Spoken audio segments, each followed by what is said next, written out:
బ్రతుకుల్లో తండ్రి మీ జీవపు వెలుగులు నింపుతారని కోరుచు క్రీస్తు నామని ప్రార్థన సమర్పిస్తున్నాము తండ్రి. ఆమేన్. 2 వారాల క్రితం మనం ఒక వ్యక్తి కోసం మనం ఆలోచిస్తూ మొదటి భాగాన్ని ఆలోచించి మనం అక్కడితో దాన్ని ఆపడం జరిగింది. ఎవరి కొరకు ఆలోచన చేస్తున్నాం? ఎవరికైనా గుర్తుంటే చెప్పండి, లేదంటే నేను జ్ఞాపకం చేయడానికి. Very good. థెయోఫిలా గూర్చి, నెక్స్ట్ లోకా గూర్చి. కానీ ప్రజెంట్ మన కథానాయకుడు ఎవరంటే లోకా గారు. మన ఆయన కొరకు ఆలోచన చేస్తూ సందర్భంలో వచ్చిన లోకా గారి స్నేహితుడైన థెయోఫిలా కొరకు మనం ఆలోచన చేసాం.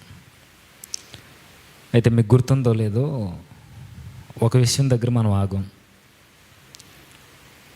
అసలు ఈ లోకా గారు ఈ లోకా సువార్త కానీ అపోస్తుల కార్యములు కానీ రాయడానికి ప్రధానమైన కారణం ఒకే ఒక్కటి. ఏమిటది?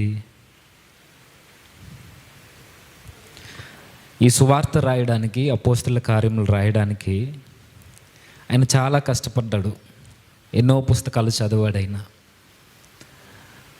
ఎన్నో వాటిని తరచి పరిష్కారముగా చదివి తెలుసుకొని అన్ని విధాల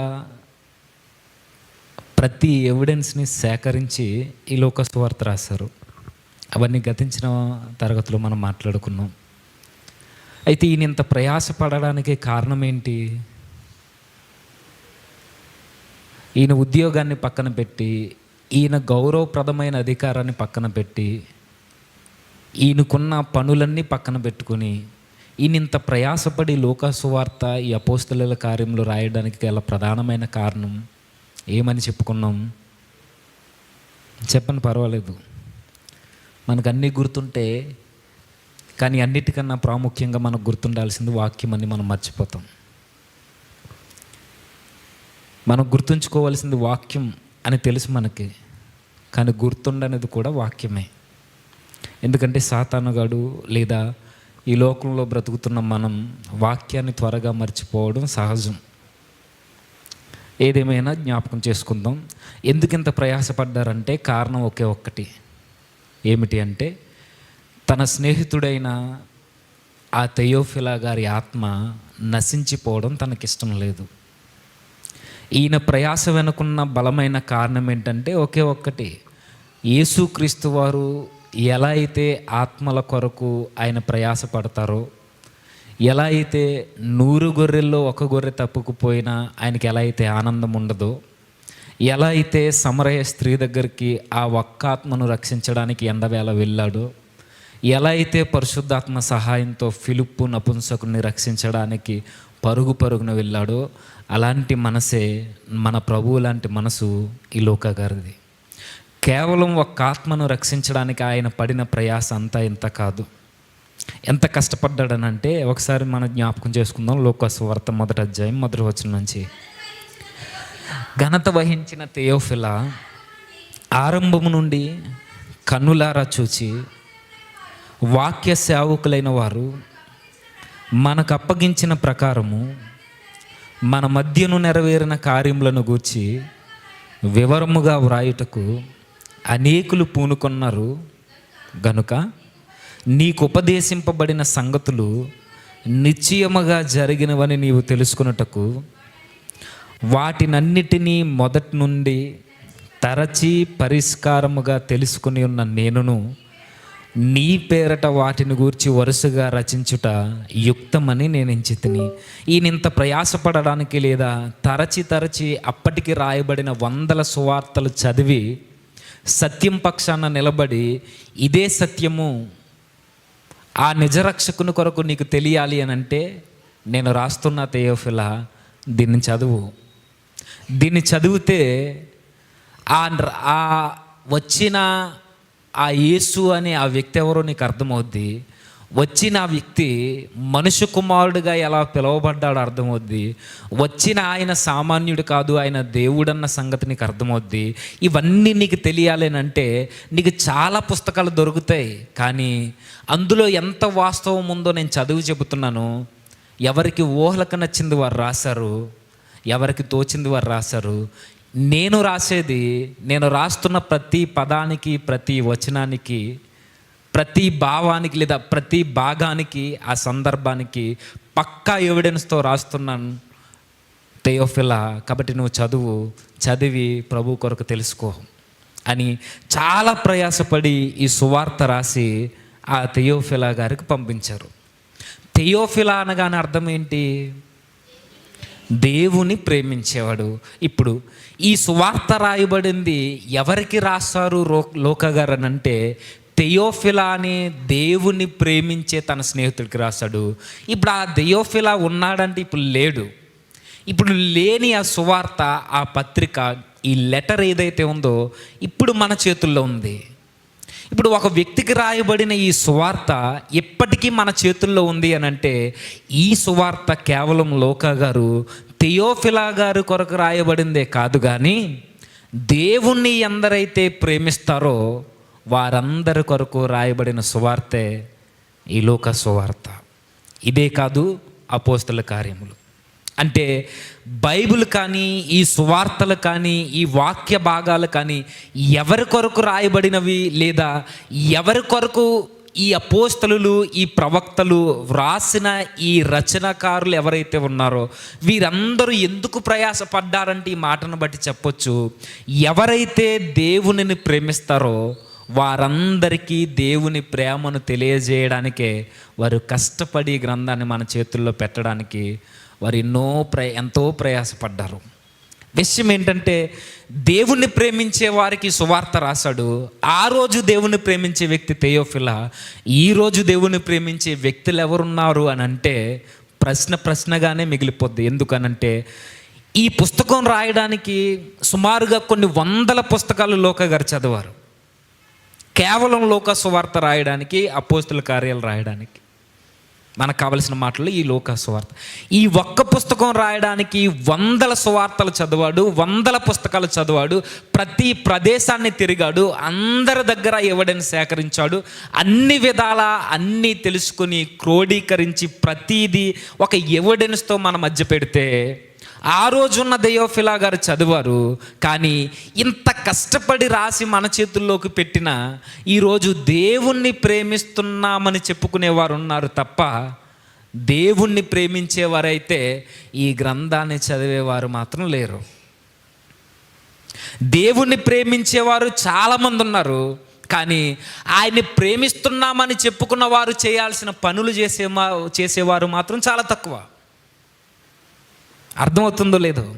ఈ గ్రంథం మన చేతుల్లోకి రావడానికి ఎందరో వారి జీవితాలని త్యాగం చేశారు. కేవలం ఈ పుస్తకం కొరకు లోకా గారి తన జీవితాన్ని త్యాగం చేశారంటే నమ్మగలరా? చేశారు. అపోస్తలుల కార్యములు ఒకవేళ ఆయన రాయకపోతే ఈరోజు ఆది సంఘపు చరిత్ర, క్రైస్తవ సంఘ చరిత్ర ఏంటో మనకు తెలీదు. ఈరోజు మనకింత ఈజీగా మన చేతుల్లో దైవ గ్రంథం వచ్చి ఆ యేసుక్రీస్తు వారి కొరకు, ఆది సంఘం కొరకు, పౌలు గారి కొరకు, శిష్యుల యొక్క చరిత్ర కొరకు మనకింత స్పష్టంగా మనకి ఇలా తెలియడానికి కారణం, ఆ రోజు వారు పూనుకున్నారు. అన్నీ పక్కన పెట్టి జీవితాలు త్యాగమైపోయినా పర్వాలేదు, ఏమైనా పర్వాలేదు, దేవుణ్ణి ప్రేమిస్తున్నామని చెప్పుకునే వారందరికీ దేవుని మాటలు దగ్గరుండాలని పంపించారు. ఇంకొక విషయం చెప్పనా, ఇది దేవుని ప్రేమించే వారికి మాత్రమే కాదు, దేవుని గూర్చి అసలు నిజమేంటని తెలుసుకోవాలని నువ్వు తాపత్రయపడితే, నువ్వు ఒక సత్యాన్వేషకుడు అయితే నీ కొరకు కూడా రాశాడు లోకా. ఎలా? ఆయన రాసింది తోచినట్టు రాయలేదు, ఆయన ఊహల్లోంచి రాయలేదు. ప్రతి దానిని, ఆయన కాలాన్ని, ఖగోళాన్ని, అప్పటికున్న చరిత్ర పుస్తకాలని, శిష్యుల దగ్గర నుండి, ఆ కాలంలో బ్రతుకుతున్న మనుషుల దగ్గర నుండి ప్రతీదీ సేకరించి, రుజువులను సేకరించి ఈ గ్రంథాన్ని రాసి మన మధ్య పెట్టాడు. దీన్ని చదువుతున్నప్పుడు మనకి మిగిలిన సువార్తలు వేరు, ఈ లోక సువార్త వేరు. అందుకే మీరు చదువుతున్నప్పుడు ప్రతీదీ మీకు కనబడుతుంటుంది. రాజుల పేర్లు పక్కాగా ఉంటాయి, జనాభా లెక్కలు పక్కాగా ఉంటాయి, నక్షత్రాలు కదలడం పక్కాగా ఉంటుంది, ఏ ప్రాంతం నుండి ఏ ప్రాంతం వరకు యేసుక్రీస్తు వారు జర్నీ చేశారనే లెక్కలు ఉంటాయి, ప్రతిదీ ఉంటుంది. ఇంత ప్రత్యేకంగా ఇవి రాసి మన మధ్య ఎందుకు పెట్టారని అంటే, ఒకవేళ నువ్వు సత్యాన్వేషకుడు అయితే, ఈ దేవుడు నిజ దేవుడా కాదా అని నువ్వు గుర్తెరగాలి అనుకుని నువ్వు ఒక పరిశోధనలు ఉంటే లూకా సువార్త చదువు. నీకు పక్కా ఎవిడెన్స్తో ప్రభువే నిజ దేవుడు, ఈయన మనుష్య కుమారుడుగా పిలువబడిన లోకరక్షకుడని ఈ లూకా సువార్త చదివితే మనకి ఖచ్చితంగా అర్థమవుద్ది.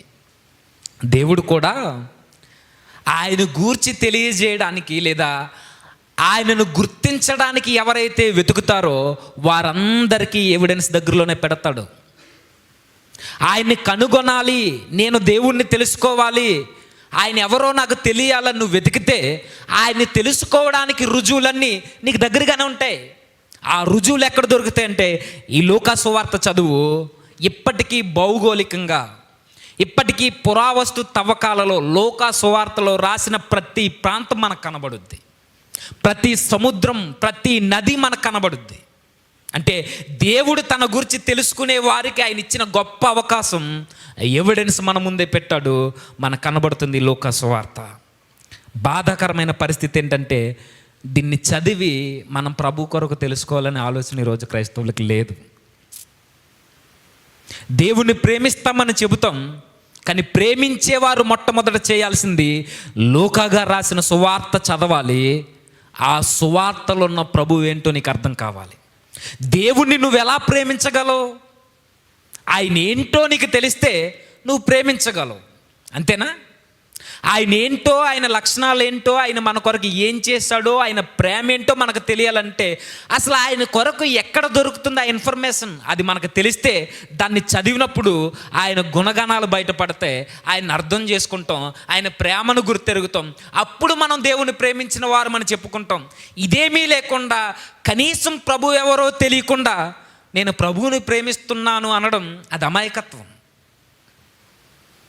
ఒక వ్యక్తి కొరకు నీకు తెలియకుండా కనబడిన వారిని నువ్వు ఎలా ప్రేమిస్తావు? మాట వినలేని వారిని నువ్వు ఎలా ప్రేమిస్తావు? అదే వారి స్వరాన్ని వినలేనప్పుడు, వారిని చూడలేనప్పుడు, వారితో పరిచయం లేనప్పుడు ఆ ఎదుటి వ్యక్తిని, ఉన్నాడో లేదో తెలియని ఆ వ్యక్తిని నువ్వు ఎలా ప్రేమించగలవు?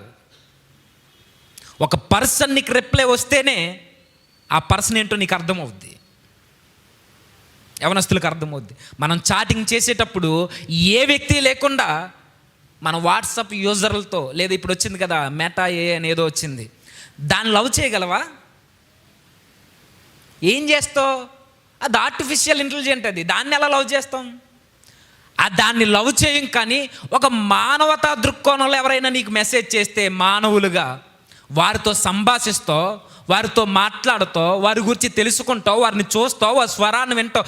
ఇవన్నీ జరిగినప్పుడే ఆ ఎదుటి వ్యక్తిని నువ్వు ఎలా అయితే ప్రేమించగలవో, నీ ప్రభువేంటో నీకు తెలియనప్పుడు ఆ ప్రభువు నువ్వెలా ప్రేమించగలవు? లూకాగా రాసింది నువ్వు దేవుణ్ణి ప్రేమించేవాడు అని అర్థం కలిగిన పేరు పెట్టుకున్నావు, సరే. నువ్వు ఆయన్ని నిజంగా ప్రేమించాలనండి థెయోఫిలా, నేను రాస్తున్న ఈ పత్రిక చదువు. ఈ లెటర్ నువ్వు చదివితే నీ ప్రభువేంటో నీకు స్పష్టంగా అర్థమవుద్ది.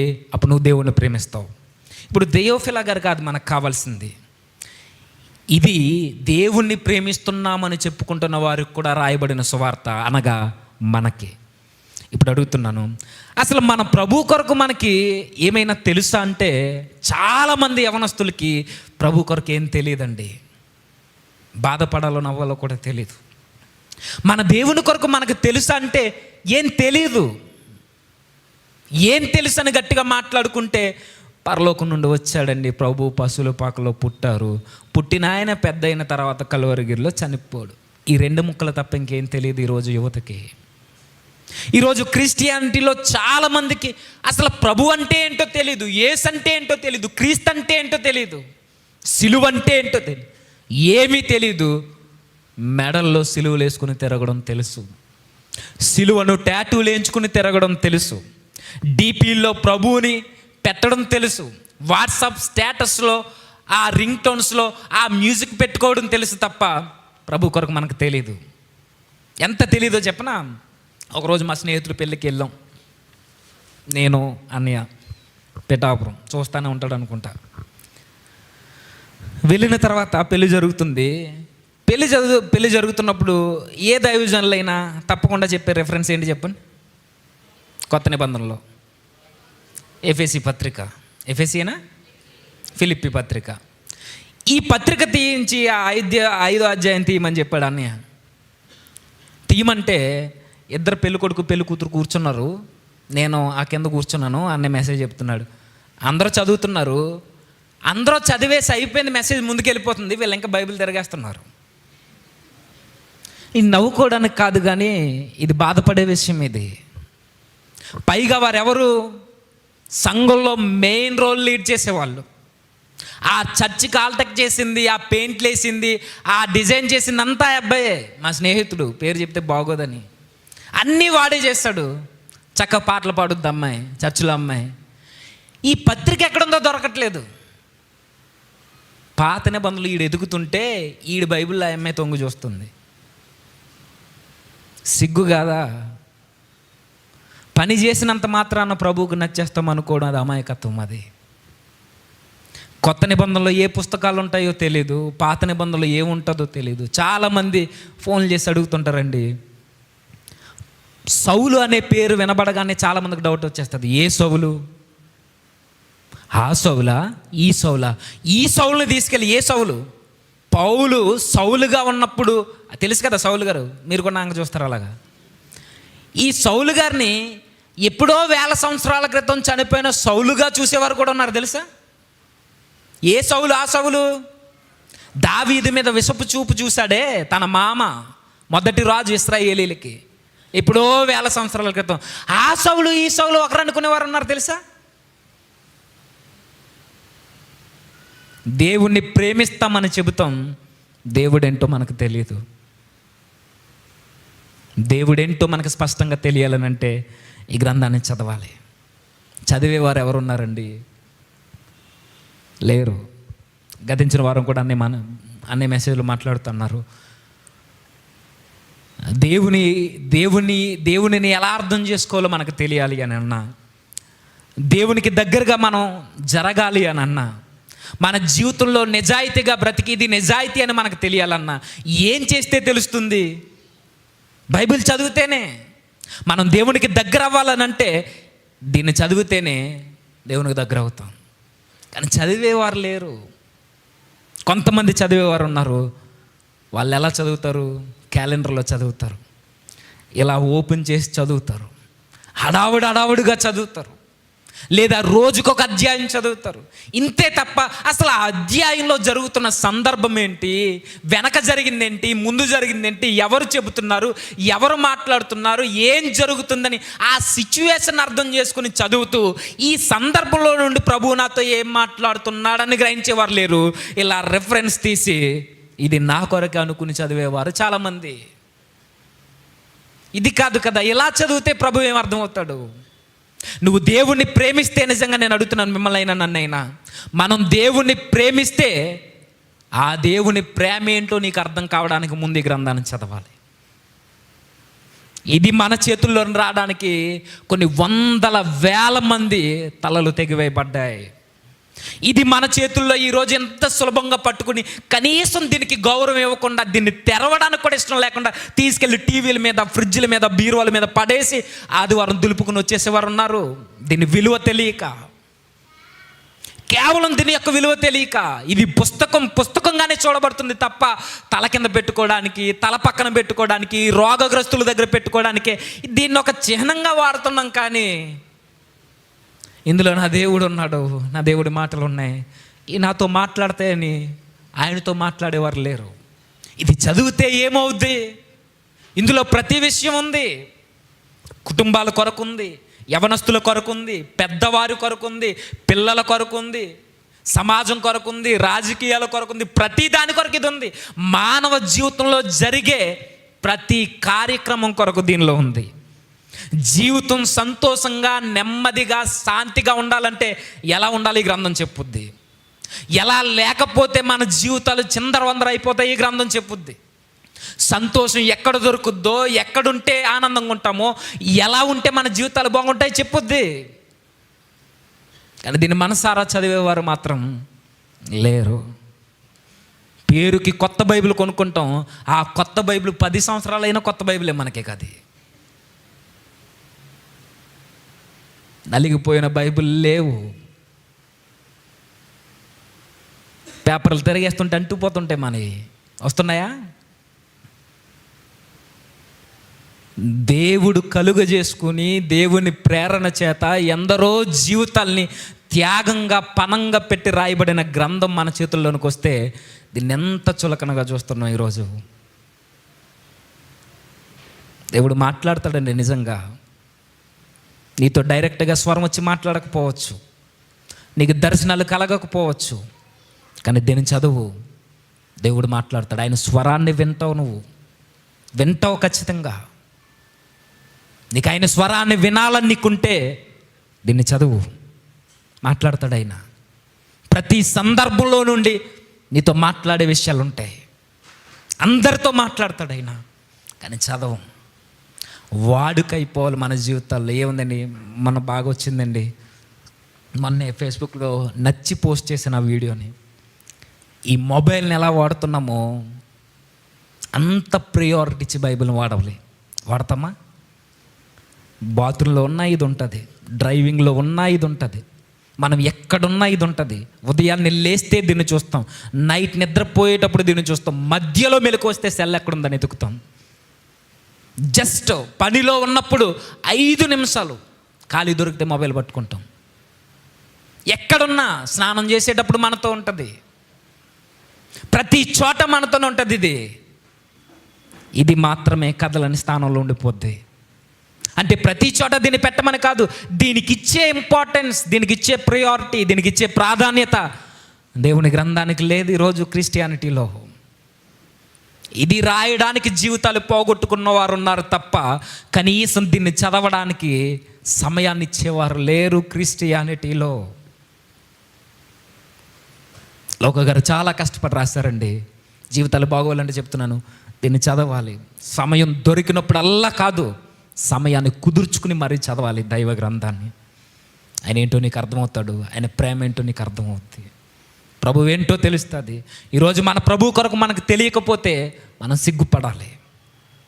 మన దేవుడు ఎవరో మనకు తెలియకపోతే, మన దేవుని గుణలక్షణాలు ఏంటో మనకు తెలియకపోతే, ఆయన మన కొరకు చేసిన త్యాగం మనకేంటో తెలియకపోతే సిగ్గుపడాలి. ఈరోజు క్రైస్తవులని చెప్పుకున్నంత మాత్రాన క్రైస్తవులు కారు, కానీ ఈ దైవ గ్రంథాన్ని చదువుతూ ఉన్నది ఉన్నట్టుగా పాటించేవాడే నిజమైన క్రైస్తవుడు. అలా అలా అలా ఉండాలి. ఎవరుంటారో లేదో నాకు తెలియదు, కానీ మన సంఘంలో ఉన్న మనమైతే ఉండాలి ఖచ్చితంగా. మనల్ని బట్టి ఎదుటోడు చూసి నేర్చుకోవాలి, మనకు వాడుకవ్వాలి. దీనికి ఎంత ఇంపార్టెన్స్ ఇస్తావో ఇచ్చుకో, నువ్వు ఎక్కడన్నా వాడుకో, కానీ దీనికన్నా ప్రాముఖ్యత ముందు ఈ గ్రంథానికి ఉండాలి. ఇది జీవితాల్ని నాశనం చేస్తుందేమో, ఎందరో జీవితాల్ని నాశనం చేసింది ఇది. ఒక్కరి జీవితాన్ని నాశనం చేసిందని చెప్పగలరా బైబిల్ని బట్టి? ఎన్నో జీవితాలు కట్టబడ్డాయి ఈ గ్రంథం ద్వారా. దీని ద్వారా కొన్ని కోట్ల మంది జీవితాలు నాశనం చేయబడ్డాయి, చేయబడుతున్నాయి, చేయబడతాయి ఫ్యూచర్లో. చిన్నపిల్లలు మొదలుకొని ముసలి వారి వరకు దీనికి ఇచ్చిన ప్రాధాన్యతను బట్టి ఈరోజు జీవితాలే లేకుండా పోతున్నాయి. కానీ దీనికి ఇచ్చి చూడు సమయాన్ని, జీవితాలు ఎలా ఉంటాయి అర్థమవుద్ది. ఎంత కష్టపడి రాశాడు ఆ రోజు తెయోఫిలాకి, ఇది మనకు కూడా రాశాడు, మనం చదవాలి. చాలా గొప్పోడండి లోక. అయితే ఈయన పరిచర్య కొనసాగుతుంది. ఆత్మల పట్ల భారం కలిగిన వ్యక్తి ఊరకే నిలబడి ఉండలేక ఆత్మల కొరకు తీవ్రమైన పరుగులు పెడుతున్న ఒక వ్యక్తితో కలిసి ఈయన పరుగులు పెట్టడానికి సిద్ధపడ్డాడు. ఎవరా వ్యక్తి? అపోస్తలుడైన పౌలు గారు. ఈయనలో చాలా సుగుణాలు ఉన్నాయి. త్వరగా ముగించుకుందాం అనే వచ్చేలోపు. చాలా సుగుణాలు ఉన్నాయి. ప్రతిదీ మన జీవితంలో అప్లై చేసుకుంటే మనం మరొక లోకాలా తయారవ్వం, మరొక యేసును చూపించే నిజమైన క్రైస్తవుడిగా తయారవుతాం. అన్ని సుగుణాలు ఉన్నాయి ఈయన జీవితంలో. అపోస్తలుడైన పౌలు గారు తన జీవిత యాత్ర, సువార్త యాత్ర ఏంటో మనకు తెలుసు. ఆయన జీవితంలో ఎంత కష్టపడ్డాడో మనకు తెలుసు. విషయం ఏంటంటే మనకిప్పుడు గుర్తొచ్చేది పౌలు గారే, పత్రికలు అనగానే, అపోస్తల కార్యాలు అనగానే. కానీ ఆ పౌలు గారు వెనకుండి తనకి సహకారులుగా ఉన్నవారు చాలా తక్కువ మంది గుర్తుంటారు. అందులో ఒక అతను ఈ లోక. పౌలు గారి యొక్క 2వ మిషనరీ ప్రయాణంలో, 2వ సువార్త యాత్రలో ఈ లోక గారి పౌలు గారిని కలుసుకుంటారు. ఎక్కడ? త్రోయ అనే పట్టణంలో. త్రోయ అనే పట్టణంలో పౌలు గారి 2వ మిషనరీ యాత్రలో పౌలు గారిని ఈ లూకా గారు కలుసుకుంటున్నారు త్రోయ అనే పట్టణంలో. త్రోయ అనే పట్టణంలో కలుసుకొని ప్రయాణం చేశాడు. ఫిలిప్పు ప్రాంతానికి వచ్చేసరికి ఆగిపోయాడు. చూద్దాం అపోస్తల కార్యములు 16వ అధ్యాయం. అపోస్తల కార్యములు 16వ అధ్యాయం 10వ వచనం. అతనికి ఆ దర్శనం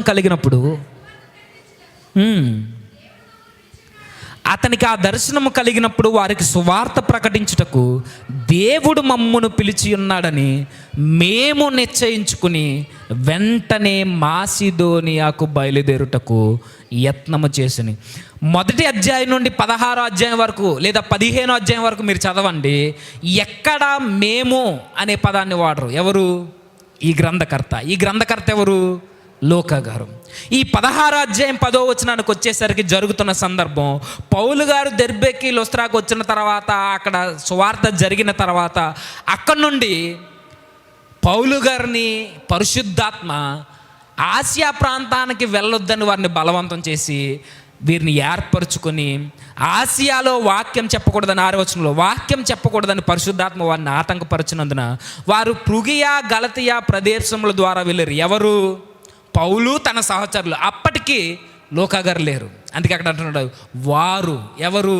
పౌలు గారు తన సహకారులు ఎవరైతే ఉన్నారో వారు వెళ్ళారట. ఆసియాలో వాక్యం చెప్పకూడదని వారికి అడ్డగించిందట. వెంటనే వారు ఫ్రుగియా గలతియా ద్వారా వెళ్ళిరి. ముసియా దగ్గరకు వచ్చి బితూనియాకు వెళ్ళుటకు ప్రయత్నం చేశారు, కానీ యేసు యొక్క ఆత్మ అనగా పరిశుద్ధాత్మ వారిని వెళ్ళనీయలేదు. అంతటా వారు ముసియాను దాటిపోయి త్రోయాకు వచ్చిన తర్వాత 10వ వచనం, అతనికి ఆ దర్శనం కలిగిందంటే ఏమని? నువ్వు మాసిదోనియాకు వచ్చి మాకు సహాయం చేయమని తను వేడుకున్నట్లు రాత్రి పౌలుకి ఒక దర్శనం కలిగిందట. ఆ టైంలో లూకా గారు అక్కడే ఉన్నారంటే 10వ వచనం చెప్తుంది, అక్కడే ఉన్నారు త్రోయ అనే పట్టణంలో. అప్పుడు మాట్లాడుతున్నాడు 10లో, అతనికి ఆ దర్శనం కలిగినప్పుడు వారికి సువార్త ప్రకటించడానికి దేవుడు మమ్మను పిలిచి ఉన్నాడని మేము నిశ్చయించుకుని. పౌలు గారితో పరిగెడుతున్న ఒక సువార్త వీరుడితో ఇక మరొక వీరుడు జాయిన్ అయ్యాడు. ఇప్పుడు అతడే లూకా. అసలే పౌలు గారికి తనకి చాలా చాలా ఇంట్రెస్ట్ సువార్త చేయడం అంటే. ఎక్కడ ఖాళీ ఉండడు ఆయన. అలాంటి ఆయనకి తనకి సహకారులుగా ఎవరైనా వచ్చారనుకోండి, ఇంకా ఆతురతగా చెప్తాడు. ఒకరోజు దెసలోనిక ప్రాంతంలో సువార్త చేసిన తర్వాత, బెరయాలో చేసిన తర్వాత, తిరుగుబాటు వచ్చిన తర్వాత అక్కడి నుంచి కొరింథీ పట్టణానికి పంపించేశారు. కొరింథీ పట్టణానికి వెళ్ళిపోయేటప్పుడు ఈ దెసలోనిక బెరయా ప్రాంతంలో తిమోతిని వదిలేశాడు ఆయన. వదిలేసినప్పుడు వెళ్తూ ఆ పట్టణస్తులకు చెప్పాడు, తిమోతిని త్వరగా పంపించండి నా యొద్దకని. చెప్పిన తర్వాత వెళ్ళిన తర్వాత ఎథెన్స్ ప్రాంతంలో సువార్త చేసి కొరింథీ పట్టణానికి వచ్చిన తర్వాత సమాజ మందిరాల్లో బోధిస్తున్నప్పుడు వెంటనే తిమోతి గారు ఆ ప్రాంతానికి వస్తారు. వచ్చినప్పుడు ఏం జరుగుద్ది? అప్పటి వరకు ప్రకటించినది ఒక ఎత్తు, తిమోతిని చూసిన తర్వాత పౌలు గారి మాటల్లో ఇంకా ధైర్యం వచ్చింది. ఇంకా గట్టిగా మాట్లాడాడు. యేసే క్రీస్తుని ఇంకా గట్టిగా రూఢిగా చెప్పడం మొదలుపెట్టాడు. ఎప్పుడు? తిమోతి తనకు ఎదురైనప్పుడు. తిమోతి ఒక యవనస్తుడు తనకు ఎదురైనప్పుడే తన వాగ్దాటి మారితే ఇంకా ఇంకా గట్టిగా ఇంకా స్థిరముగా దేవుని వాక్యాన్ని ప్రబలించేలా చెబుతున్నాడే. అలాంటిది లూకా లాంటి ఒక వైద్యుడు, ఒక తెలివైన వాడు, జ్ఞానవంతుడు, గ్రీకు పౌరుడు, పైగా అన్యుడు, ఇలాంటి గౌరవప్రదమైన వ్యక్తి పౌలు గారికి తోడుంటే ఆయన సువార్త ఇంకెలా ఉంటుంది చెప్పండి? ఇంకా ఊపు వేరేక. అప్పటి వరకు చేసింది ఒక లెక్క, లూకా గారు వచ్చిన తర్వాత పౌలు గారి ప్రయాణాలు మరొక ఎత్తు. వచ్చాడు ఆయన, త్రోయలో కలుసుకున్నాడు, పయనించాడు, ప్రయాణం చేశాడు. ఫిలిప్పి ప్రాంతానికి వచ్చిన తర్వాత అక్కడ ఆగిపోయాడు. మరలా పౌలు ఒంటరిగా బయలుదేరాడు తన సహకారులతో. విషయం ఏంటంటే, అసలు ఫిలిప్పి ప్రాంతంలో ఎందుకు ఆగిపోయాడు ఆయన? 17వ వచనం చూడండి ఒకసారి. ఆమె పౌలును మమ్మును వెంబడించి, ఈ మనుష్యులు సర్వోన్నతుడైన దేవుని దాసులు, వీరు మీకు రక్షణ మార్గము ప్రచురించి వారై ఉన్నారని చెప్పాను, కేకలు వేసి చెప్పాను. ఆమె ఇలాగ అనేక దినములు చేయుచున్నది. ఇదంతా మనకు తెలుసు. దయ్యం పట్టిన ఆర్తిమీదేవి కొరకు ఇవన్నీ మనకు తెలుసు కాబట్టి ఇంక దాటేస్తున్నాను. అదే క్షమించండి, అక్కడ ఆల్రెడీ ఉంటుంది. దయ్యం పట్టి సోది చెప్పుడు చేత తన యజమానులకి లాభం చేకూరుస్తున్న ఒక స్త్రీ. ఆవిడ మాట్లాడుతుందట, వీళ్ళ దేవుని మనుషులు అని చెప్పారు. ఇక జరిగింది సందర్భం. ఇంకా ఫిలిప్పి ప్రాంతంలో ఉండిపోయిన తర్వాత 19వ వచనం నుంచి కిందకు మనకు తెలుసు జరిగిందంతా. లూకా గారు మాత్రం ఫిలిప్పు ప్రాంతంలో ఉండిపోతారు. పౌలు గారు ప్రయాణం జరుగుద్ది. లూకా గారు ఫిలిప్పు ప్రాంతంలో ఉండిపోవడానికి ప్రధానమైన కారణం ఏంటంటే అప్పటికి ఆ ప్రాంతానికి బోధకుడు అవసరం. ఫిలిప్పు ప్రాంతానికి ఊరకే నిలిచిండిపోలేదు. ఫిలిప్పు ప్రాంతంలో లూకా, చరిత్రకారులందరూ చెప్పారు, లూకా గారు అంత అర్ధాంతరంగా పౌలు గారిని విడిచిపెట్టి ఆ ప్రాంతంలో ఉండడానికి కారణం ఏంటంటే భయంకరమైన విగ్రహారాధనకి నిలయమైన ఈ ఫిలిప్పు ప్రాంతంలో దేవుని వాక్యాన్ని ప్రకటించే పరిచారకుడు అవసరం. ఆ పరిచారకుడు నమ్మకమైన వాడు ఎవరైనా ఉన్నారంటే అప్పటికి పౌలు గారి దగ్గర లూకా అయితేనే ఈ ప్రాంతానికి సరి అయిన వైద్యుడని, ఆత్మీయంగా సరి అయిన వైద్యుడు లూకాయని అక్కడ విడిచిపెట్టాడు. ఓరకే కూర్చోలేదు. ఆ ఫిలిప్పు ప్రాంతంలో ఉన్న సంఘంలో, సమాజ మందిరాల్లో యేసుక్రీస్తు వారి గురించి ప్రకటిస్తూ తిరుగుతూనే ఉన్నాడు. తిరిగాడు, చెబుతూ ఉన్నాడు. మరలా ఫిలిప్పు ప్రాంతానికి వచ్చే సమయానికి పౌలు గారు తిరిగి వచ్చే టైంలో మరలా అదే ప్రాంతంలో పౌలు గారిని కలుసుకున్నాడు. ఎక్కడైతే విడిచిపెట్టాడో మరలా అక్కడే కలుసుకున్నాడు. ఈ మధ్య కాలంలో ఏం చేశాడంటే ఊరకే కూర్చోలేదు, ఖాళీగా వాక్యాన్ని చెప్పుకుంటూ తిరిగాడు. వాక్యాన్ని ప్రకటిస్తూ అనేక మందిని ప్రభువులోనికి రప్పిస్తూ సంఘాన్ని స్థిరపరుస్తూ నిలబడ్డాడు ఈయన. అదే మనమైతే ఏం చేస్తాం? రెస్ట్ టైం దొరికిందనుకోండి, ఏం చేస్తాం? రెస్టే తీసుకుంటాం, అంతకు మించి ఏం చెయ్యం. కానీ లూకా గారు అలా కాదు. తను చూసేవారి దగ్గర లేకపోయినా, తను ఏం చేస్తున్నాడో గ్రహించేవారి దగ్గర లేకపోయినా, తన పనేంటో తనకు తెలుసు, తను ఏం చేయాలో తెలుసు, ఎందుకు తాను పిలువబడ్డాడో ఆ స్థితిని బాగుగా ఎరిగిన వ్యక్తి ఈ లూకా గారు. ఖాళీగా ఊరకే కూర్చునే వ్యక్తి కాదైనా. ఆయన సంఘాన్ని బలపరుస్తాడు, సమాజంలో రంకె వేసి వాక్యాన్ని ప్రకటిస్తాడు, అన్నీ చేస్తాడు. మరలా పౌలు గారు వచ్చారు ఫిలిప్పి ప్రాంతానికి. వచ్చినప్పుడు మరలా పౌలు గారిని ఫిలిప్పి ప్రాంతంలోనే కలుసుకున్నాడు. 20వ అధ్యాయం, ఇదే అపోస్తుల కార్యములు 20వ అధ్యాయం 5వ వచనం. వీరు ముందుగా వెళ్ళి త్రోయాలో మా కొరకు కనిపెట్టుకుని అంటే మరలా ఎవరు యాడ్ అవుతున్నారు? ఎవరు? ఇప్పుడు నేను లేకుండా నేను శ్రీకాంత్ అనే జేమ్స్ అనే ఉన్నామని నేను చెప్తానా? శ్రీకాంత్ అనే జేమ్స్ అనే వెళ్ళారట హైదరాబాద్ మీటింగ్స్ కానీ చెప్తాను, అంతేనా? ఇప్పుడు మా అన్న సంబోధన ఎప్పుడు వస్తుంది? నేను వారితో ఉంటే, వారితో లేకపోతే వారు. అందుకే పైన మనకు కనబడుతుంటుంది 20వ అధ్యాయం 1వ వచనం. ఆ అల్లరి అణిగిన తర్వాత పౌలు శిష్యులను తన యొద్దకు పిలువనంపించి హెచ్చరించిన మీదట వారి యొద్ద సెలవు పుచ్చుకుని మాసిదోనియాకు వెళ్ళుటకు బయలుదేరిన. పౌలు వెళ్ళాడట. ఇక పౌలు గారితో అప్పటికి లూకా గారు లేరు. ఆ మాసిదోనియా ప్రాంతం నుంచి మరలా ఫిలిప్పు ప్రాంతానికి వచ్చిన తర్వాత ఇప్పుడు మనకి 4వ వచనంలో కనబడుతుంది. 4 5వ వచనం. వీరు ముందుగా వెళ్ళి త్రోయాలో మా కొరకు కనిపెట్టుకుని. ఎవరు? పైన చెబుతున్న పుర్రు కుమారుడును బెరయా పట్టణస్థుడైన సోపత్రును, దెసలోనికయలో ఉన్న అరిస్తార్కును, వీళ్ళందరూ ముందుగా ఆ ప్రాంతానికి, త్రోయా ప్రాంతానికి వెళ్ళి మా కొరకు కనిపెట్టుకుని ఉన్నారంట. అంటే ఈయన ఎక్కడ కలుసుకున్నాడు? మరలా మాసిదోనియా ప్రాంతమైన ఫిలిప్పు ప్రాంతంలోనే తను కలుసుకున్నాడు. మరలా సువార్త స్టార్ట్ అయింది. వెళ్తున్నాడు, ప్రయాణం చేశాడు ఫిలిప్పు నుండి త్రోయా. ఈ త్రోయా నుండి సరాసరిగా పౌలు గారు యెరూషలేముకి వెళ్ళాలనుకున్నారు. అప్పుడు మనకు తెలుసు, యెరూషలేముకి వెళ్తే సంఖ్యలు ఉంటాయి. యెరూషలేముకి వెళ్తే నేను బంధించేస్తారు.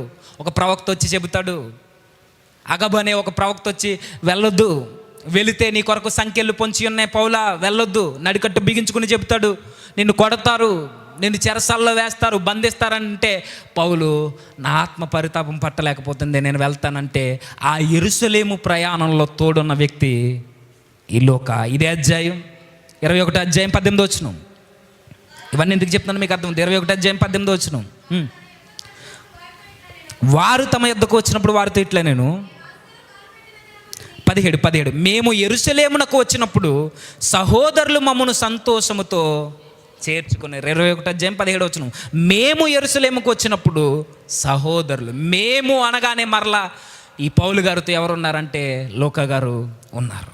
నెక్స్ట్ ఇక్కడే కాదు, యెరూషలేము ప్రయాణంలోనే కాదు, పౌలు గారిని ఒకరోజు తన చివరి జీవితంలో, ఇక ఆయుష్ తీరిపోతుంది, లేదా తన జీవితం ఇక ముగిసిపోతుందన్న ఆ చివరి ప్రయాణం, ఇటలీకి, రోమా ప్రయాణానికి, ఆ ప్రయాణంలో కూడా పౌలు గారు వెంటున్న వ్యక్తి లూకా. ఇది ఎలా చెప్పగలం? 27 అధ్యాయం మొదటి వచనం. మేము ఓడ ఎక్కి ఇటలీ వెళ్ళవాలని నిర్ణయమైనప్పుడు, ఇటలీ అనగానే రోమా ప్రాంతం. ఓకే, మేము ఓడ ఎక్కి ఇటలీ వెళ్ళాలని అంటే ఈయన రోమా ప్రయాణంలోనే ఉన్నాడు. అంతేకాదు, రోమా చెరసాలలో బంధించినప్పుడు పౌలుకి పరిచారకుడుగా ఉన్న వ్యక్తి కూడా లూకా గారే. 28 అధ్యాయం 16 వచనం. మేము రోమాకు వచ్చినప్పుడు పౌలు తనకు కావలి ఉన్న సైనికులతో కూడా ప్రత్యేకంగా ఉండుటకు సెలవు పొందిన. హౌస్ అరెస్ట్లో ఉన్నప్పుడు పౌలు వెంటే ఉన్న వ్యక్తి లూకా. విషయం ఏంటంటే, ఇవన్నీ మీరు చదువుతున్నప్పుడు మీకు ఒక మాట బాగా అర్థం కావాలి.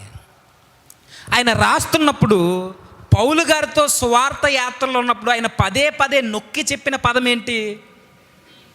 మేము మేమందరము వెళ్ళాము, మాతో ఉన్నారు, మేము బయలుదేరాము, మేము వెళ్ళానన్నాడు తప్ప ఎక్కడైనా మీరు అబ్జర్వ్ చేయండి, ఈ రోజు ఉన్నటువంటి కొంతమంది ఫేమ్ పిచ్చోళ్ళు, కొంతమంది సెల్ఫ్ పిచ్చోళ్ళు, కొంతమంది పేరు ప్రఖ్యాతల కొరకు నేననే అహంతో చచ్చిపోతున్న వారిలా లూకా గారు ఎక్కడైనా మాట్లాడారా? విషయం ఏంటంటే, ఆయన చెప్పుకోవడానికి ఏమీ లేదా? మీరు చదివిన రెఫరెన్స్ అన్నింటిలో మీకు కనబడేది లూకా గారు పౌలు గారితో పరిచర్యలో ప్రయాణాల్లో ఉన్నప్పుడు ఆయన పదే పదే చెప్పింది మేము అనే పదాన్ని వాడాడు తప్ప ఎక్కడ నేను పౌలుతో ఉన్నాను, వైద్యుడనైన నేను, హిస్టారియన్ అయిన నేను, జ్ఞానవంతుడనైన నేను ఎక్కడైనా మాట్లాడా? గ్రీకు పౌరసత్వం కలిగిన నేను, రోమా అధికారంలో ఉన్న థెయోఫిలా స్నేహితుడనైన నేను చెప్పాడా? తనకి చెప్పుకోవడానికి ఉంది, కానీ ఎక్కడైనా చెప్పుకున్నాడా? చెప్పుకోడు. ఎందుకనంటే ఆయన నిజమైన క్రైస్తవుడు కాబట్టి, క్రీస్తుని ధరించుకున్నవాడు కాబట్టి. అది మనమైతే ఈయనకి ఇన్నున్నాయి. ఆయన వైద్యుడు, ఆయన చరిత్రకారుడు, ఆయన జ్ఞానవంతుడు, ఒక మంచి పొజిషన్లో ఉన్న అధికారి. ఆయన కన్నా ఉన్నప్పుడు ఆయన ఏమీ చెప్పుకోవట్లేదు, మనకి ఏమీ అవసరం లేదు, కానీ మనం అన్నీ చెప్పుకుంటాం. మా బంధువులు వాళ్ళు, నా స్నేహితుడు, ఎవరో సంబంధం లేదు, మా పెద్దమ్మ గారి చిన్నమ్మ కొడుకు కూతురు యొక్క కుమారుడు, మా ఎమ్మెల్యే, మా ఫ్రెండ్, చెప్పుకుంటాం. ఈరోజు చూడండి, దైవజనులకు ముందు నేను ఇది పలానా ఎన్నో ట్యాగ్లు, పేర్లు కన్నా కింద ఉన్నవి చాలా ఉంటాయి. దేని కొరకు? చెప్పుకోద్దని కాదు, నీ అహాన్ని ప్రదర్శించి నీ సెల్ఫ్ని సాటిస్ఫై చేయడానికి నేననే పదం వాడితే అది దేవునికి నచ్చదు. ఇది లూకా గారికి చాలా బాగా తెలుసు. ఎక్కడ వాళ్ళేదైనా ఆయనకి తెలుసు, నాకు ఇన్ని అధికారాలున్నా ఇది నా వలన కలిగినది కాదు, కేవలం దేవుని కృప. ఇదంతా నా సొత్తు వల్ల, నా జ్ఞానం వల్ల వచ్చినది కాదు. ఈ వైద్య రంగంలో ఈ ఉద్యోగమైనా, నాకింత జ్ఞానమైనా, గొప్ప గొప్ప స్నేహితులు నా స్నేహితుల్లో ఉన్న ఇదంతా నా జ్ఞానం వల్ల కాదు, ఇది నా ప్రభువు వల్ల. నేను నా సొత్తు కాదు, నేను ప్రభువు బిడ్డనని చెప్పుకునేవాడు లూకా. మనం దేవుని పిల్లలమని చెప్పుకోవాలని అంటే ముందు మన గత జీవితంలో ఆ రోత జీవితం ఏదైతే ఉందో అదే ఈరోజు మనకి పెద్ద పేరుగా కనబడుద్ది. ఒకప్పుడు నేను యాక్టర్ని, ఒకప్పుడు నేను చెప్పండి మీకు తెలుసు, నేను డాక్టర్ని, ఒకప్పుడు నేను అది ఇది ఇవన్నీ ఎందుకు చెబుతున్నాం? తెలీదు. మనకు సెల్ఫ్ కావాలి, మనకు ఫేమ్ కావాలి, పబ్లిసిటీ కావాలి. లూకా గారికి అదేమొద్దు. నన్ను దేవుడు గుర్తిస్తే చాలు, నేను దేవుని సొత్తు. కానీ ఈరోజు మనలోనే ఉన్న ఈ లోపాలు. నేను దేవుని సంబంధిని, కానీ మనం ఎవరి సంబంధమో మనకు తెలియాలి. ఎక్కడ మాట్లాడలేదండి, చెరసాలలో తోడున్నాడు. మీరు ఇంటికి వెళ్ళిన తర్వాత చదవండి, ఆ 20 అధ్యాయం చదువుతున్నప్పుడు ఆ సందర్భంలో ఏం జరుగుతుందో తెలుసా? క్షమించండి, 27 అధ్యాయం 28 అధ్యాయంలో ఏం జరుగుద్ది? వాడ పగిలిపోద్ది. కొన్ని నెలల పాటు సముద్రంలో ఒంటరి ప్రయాణం. ఆ ఇటలీకి వెళ్ళే సమయంలో ఎన్నోసార్లు బాధపడ్డారు. నేను అడుగుతున్నా, పౌలు గారితో తిరిగితే ఏముంటుంది? సరైన వస్త్రాలు ఉండవు, సరైన తిండి ఉండదు, నిద్ర ఉండదు, రెస్ట్ ఉండదు, ఏమీ ఉండదు. పౌలు గారితో తిరిగితే ఏముంటుంది? అవమానాలు ఉంటాయి, కొరడా దెబ్బలు ఉంటాయి, రాళ్ళ దెబ్బలు ఉంటాయి, వాడ పగిలిపోయి బాధపడాలి నడు సముద్రంలో. చీకటితోనే నిండిపోవద్ది జీవితం అంతా. సూర్యుడు కనబడడు, చెరసాలలుంటాయి, సంకెళ్ళులుంటాయి, ఉమ్ములుంటాయి, పిడుగుద్దులుంటాయి. పౌలు గారితో ఉంటే ఇవన్నీ ఉంటాయని తెలిసే దేమ వదిలి వెళ్ళిపోయాడు. లోకాకి ఇవన్నీ ఉంటాయని తెలిసి వదిలెళ్ళిపోయేవాడు కాదు. ఆయన క్రీస్తునందున్న నిజమైన స్నేహితుడు కాబట్టి శ్రమలో తోడుంటాడు, బాధలో తోడుంటాడు, కష్టాల్లో తోడుంటాడు, వాడ పగిలిపోయినా తోడుంటాడు, ఆకలి దప్పులు ఉన్నా తోడుంటాడు, తనకి ఏమీ లేకపోయినా తోడుంటాడు, తినడానికి తిండి దొరకకపోయినా, సరి అయిన వస్త్రాలు లేకపోయినా పౌలుని విడిచిపెట్టేవాడు కాదు. నిజమైన స్నేహితుడు పౌలుకి లూకా గారు. వదలడైనా ఉన్నాడు. ఆ వాడ పగిలిపోయినప్పుడు బాధపడ్డాడు. మిలేతు ద్వీపానికి వచ్చినప్పుడు సర్పం కొడుతుంది కదా పౌలు గారిని, అప్పుడు కూడా పౌలు గారితో లూకా ఉన్నాడు. మీరు 27-28 అధ్యాయాలు చదవండి, మీకు అర్థమవుద్ది. ఎన్నో బాధల మధ్య నలిగిపోయిన తన జీవితం పరిచారకుని వదలకుండా పరిచర్యలో కొనసాగిన గొప్ప పరిచారకుడు ఈ లూకా గారు. ఎన్నో నిందలు పడ్డాయి. మనకి పౌలు గారి బాధలు కనబడతాయి, ఓకే. పౌలుతో పాటు వెనుకున్న వారు బాధపడరా? పౌలు గారిని ఒకరినే కొడతారా? ఆ రాయి లూకా గారి మీద పడదా? వాడలో ప్రయాణిస్తున్నప్పుడు పౌలు గారు మాత్రమే బాధపడతారా? మిగతా వారు బాధపడరా? బాధపడతాడు.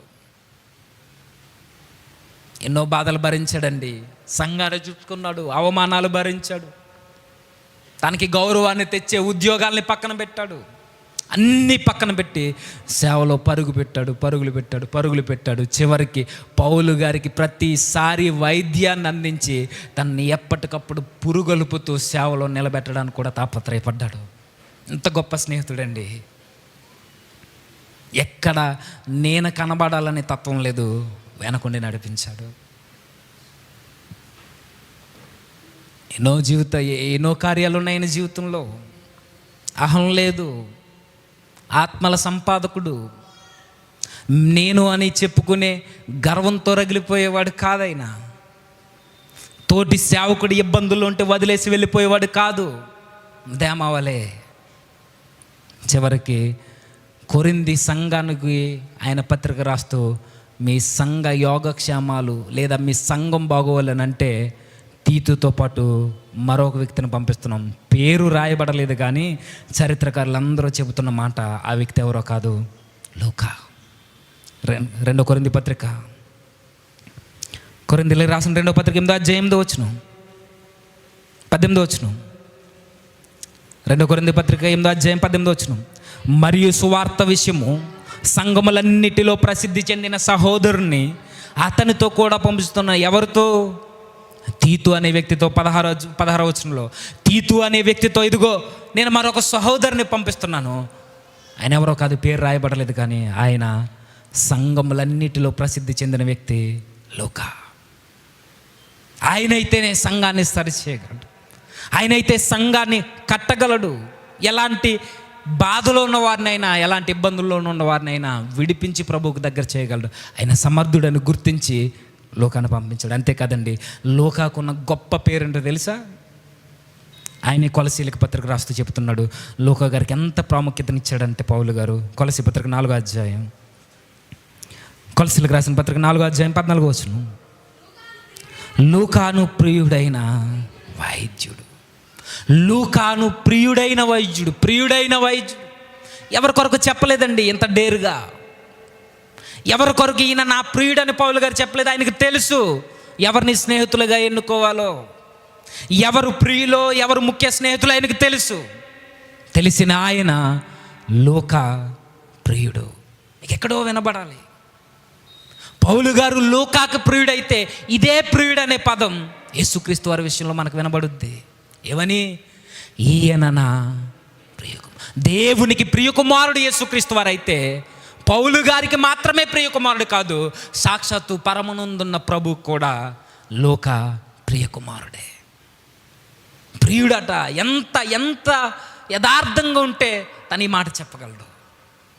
ఎంత నిజాయితీగా, ఎంత నీతిగా తన పరిచర్యలో పాలు పంపులు పొందితే లూకా గారి కొరకు పౌలు గారి సాక్ష్యం ఇవ్వగలరు. పౌలు గారు ఎవరిని పొగర్రండి అయినా, ఎవరిని పడితే వారిని దగ్గర రానివ్వడు, ఎవరితో పడితే వారితో సహవాసాలు చేయడైనా. అలాంటి ఆయన లూకా గారి కొరకు ఎంత మంచి కితాబు ఇస్తున్నాడని అంటే ఈయన ఎంత గొప్పోడు కదా. చివరకు చూడండి, ఒకనొక రోజు పౌలు గారి జీవితం ముగిసిపోతుంది. ఇక తనకు అర్థమైపోయింది. ఆ టైంలో పౌలు గారు అందరూ వదిలేశారు ఆయన్ని. అందరూ వదిలేసిన తిమోతికి పత్రిక రాస్తా ఆయన చెబుతున్నాడు. ఒక పక్క మరణం తనకు అర్థమైపోయింది, రేపో మాపు నా జీవితం ముగింపబడుతుందని. ఆ చలికాలంలో తిమోతికి పత్రిక రాస్తూ అంటాడు ఆయన, ఇదిగో తిమోతి, నా దగ్గర ఉన్న వాళ్ళందరూ వెళ్ళిపోయారు, అందరు నన్ను వదిలేశారు, ఒంటరిని చేసి పడేశారు. కానీ నాతో ఒక ఆయన ఉన్నాడు. ఆయన ఎవరో కాదు, నా ప్రియుడైనా, నా స్నేహితుడైనా, నా జత పనివాడైనా, వైద్యుడైనా లూకా నాతో ఉన్నాడు. శ్రమలో నాతో ఉన్నాడు, నా సంఖ్యల మధ్య నాతో ఉన్నాడు. రేపో మాపో చచ్చిపోయే నా చావు ముందు కూడా నాకు తోడున్న వ్యక్తి ఈ లూకా. తిమోతికి రాసిన పత్రిక ముగిస్తాను ఇక 4వ అధ్యాయం, 2 తిమోతి పత్రిక 4వ అధ్యాయం, 2 తిమోతికి రాసిన పత్రిక 4వ అధ్యాయం 9వ వచనం. నా ఎద్దుకు త్వరగా వచ్చేటకు ప్రయత్నము చేయము తిమోతి, దేమ ఏ లోకాన్ని స్నేహించి వెళ్ళిపోయాడు. దశలోనికి వెళ్ళాను, క్రేస్కే గలతీయకును తీతు దల్మతీయకును వెళ్ళిరి. అందరు నన్ను వదిలేశారు తిమోతి, లూకా మాత్రమే నా ఎద్దున్నాడు. అందరూ వెళ్ళిపోయారు, లూకా ఒక్కడే నా ఎద్దున్నాడు. నిజమే, ఈ పరిస్థితి నిజమైన నిజాయితీ కలిగిన పరిచారులకి ఎప్పటికైనా ఎదుర్కోవాల్సిన పరిస్థితి ఇది. నిజమైన నీతి కలిగిన యథార్థవంతమైన పరిచర్యల్లో తిరిగితే కష్టాలు ఎదురవుతాయి, కన్నీళ్ళు ఎదురవుతాయి, ఆకలి దప్పులతో ఉండాల్సి వస్తుంది, ఎన్నో శ్రమలు ఎదురవుతాయి. కానీ వీటన్నిటిని చూసి భయపడి దేమాల వెళ్ళిపోయేవారు మన చుట్టూ ఉంటారేమో, కానీ లోకాల మన చుట్టూ ఉండేవాడే, మీరు గుర్తుంచుకోండి, వాడే నిజమైన స్నేహితుడు. మీ బాధల్లో, మీ కష్టాల్లో, మీ కన్నీల్లో, మీ అప్పుల బాధలో, ఆర్థిక ఇబ్బందులు, అనారోగ్య పరిస్థితుల్లో ఎవరైతే మీ వెనువెంటే ఉండి మీరు బాగుపడితే చూసి ఆనందించడానికి మీకు సహాయకులుగా ఎవరైతే ఉంటారో వారే నిజమైన స్నేహితులు. అలా ఎవరుంటారనంటే లూకా లాంటి మనస్తత్వం కలిగిన వారు ఉంటారు. ఉపద్రవాలలో తోడున్నవాడే నిజమైన పరిచారకుడు, నిజమైన స్నేహితుడు. ఇంత గొప్ప మనసు ఈ లూకా గారికి ఎలా వచ్చిందంటే కారణం అది నా యేసు మనసు, అది నా ప్రభు మనసు. లూకా గారైనా పౌలు గారిని అప్పుడప్పుడు విడిచి వెళ్ళిపోయాడేమో, లూకా గారిగైనా కొన్ని ప్రయాణాల్లో పౌలు గారితో లేరేమో, కానీ మన ప్రభు, లూకా గారు నమ్మిన ప్రభు, ఆయన ఎవరి కొదరికైతే రాయడానికి సిద్ధపడ్డాడు ఆ ప్రభు, మనం నమ్మిన మన రక్షకుడు, ఆయన మనల్ని విడిచేవాడు కాదైనా. మన దుర్దశలో మనకు తోడుంటాడైనా, మన బాధల్లో మనకు తోడుంటాడు. నువ్వు ఆయన కొరకు నిలబడితే, నీ ప్రతి బాధలో ఆయన కలుగు చేసుకోవాలని అంటే ముందు మనం ఆయన పరిచర్యలో ఉండాలి. కానీ మనలో ఉన్న లోపం, దేవుడు మనతో ఉండాలి అని అనుకుంటాం, కానీ దేవునితో మనం ఉండడానికి ఇష్టపడం. కానీ లూకా చూడండి, ఆయనలో ఎన్నో గుడ్ క్వాలిటీస్ ఉన్నా ఆయన యేసుక్రీస్తు వారిలా మాత్రమే బిహేవ్ చేస్తాడు. తన గొప్పలు చెప్పుకోడు, తన పేరు ప్రఖ్యాతుల కొరకు ఆయన ప్రయాసపడడు. ఆయన కొన్ని ట్యాగ్స్ ఇవ్వాలంటే ఇలా చెప్పొచ్చు, దుర్దశలో తోడుండే నిజమైన స్నేహితుడు అని చెప్పాలి మన క్రీస్తులా. తగ్గింపు స్వభావం కలిగిన వాడని చెప్పాలి మన క్రీస్తులా. లూకా గారిలో ఎవరు స్పష్టంగా కనబడతారంటే మన ప్రభువు కనబడతాడు. అన్నీ వదులుకుంటాడు దేవుని పరిచర్య కొరకు, దేవుణ్ణి సంతోషపెట్టడం కొరకు. మన ప్రభువులా ఇవన్నీ మనకి లూకా గారిలో కనబడతాయండి. అవును లేదు ఎక్కడ, నన్ను గుర్తించండి అని చెప్పుకోడు, మన ప్రభువులా. అవసరమైతే శ్రమలో తోడుండి తన ప్రాణాన్ని కూడా పెట్టడానికి సిద్ధపడతాడు, మన ప్రభువులా. ప్రభువు కొరకు అహర్నిశలో కష్టపడతాడు. దేవుని వెతుకులాటకి ఎవరైతే ప్రయాసపడతారో ఆ ఆత్మల్ని వెలిగించడానికి ఎంతకైనా ప్రాణాలకి తెగించి పోరాడతాడు.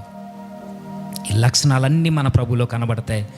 ఆ ప్రభువే ఈరోజు మనకు చెబుతున్నాడు, నేనేంటో నీకు స్పష్టంగా తెలియాలని అంటే దేవుణ్ణి ప్రేమించే వారందరికీ రాయబడిన సువార్త లూకాసు వార్త చదవండి, అర్థమవుద్ది. దేవుడు మనకు తోడు ఉండాలన్నా, ఆయన మనతో మాట్లాడాలన్నా ఈ గ్రంథాన్ని చదవాలి. ఆయన స్నేహం మనతో ఉండాలి అని అంటే, ఆయన మనల్ని కూడా ప్రియుడు అని అనాలి అని అంటే ఈ లోకాల బ్రతకాలి. ఎందరైతే ఆయనలో బ్రతకాలని ఇష్టపడతారో మీ ఇష్టం. చాలా ప్రయాసపడ్డాడు ఉద్యోగస్తుడు, మనకేమీ లేవు, ఉన్న దానిలో సంతృప్తి కలిగి జీవిస్తూ ఆయన కొరకు నిలబడదాం. అంత ప్రయాసం మనం పడలేం, కానీ ఉన్న ఈ కొద్ది జీవితంలో ఆయన కొరకు నిలబడి లోకాల నమ్మకంగా ఈ జీవితాన్ని వదిలి వెళ్ళిపోతే చాలు. మరొక లోకాల కనబడడం కాదు, కానీ లోకాలో కనబడుతున్న, లోకాగారిలో కనబడుతున్న స్పష్టమైన క్రీస్తు మన జీవితంలో కాడ కనబడతాడు. అప్పుడు పరిపూర్ణుడిగా మన జీవితాన్ని ముగించి ప్రభు దగ్గరికి వెళ్ళిపోతాం. అంటే ధన్యత ప్రభు మనందరికీ అనుగ్రహించును గాక.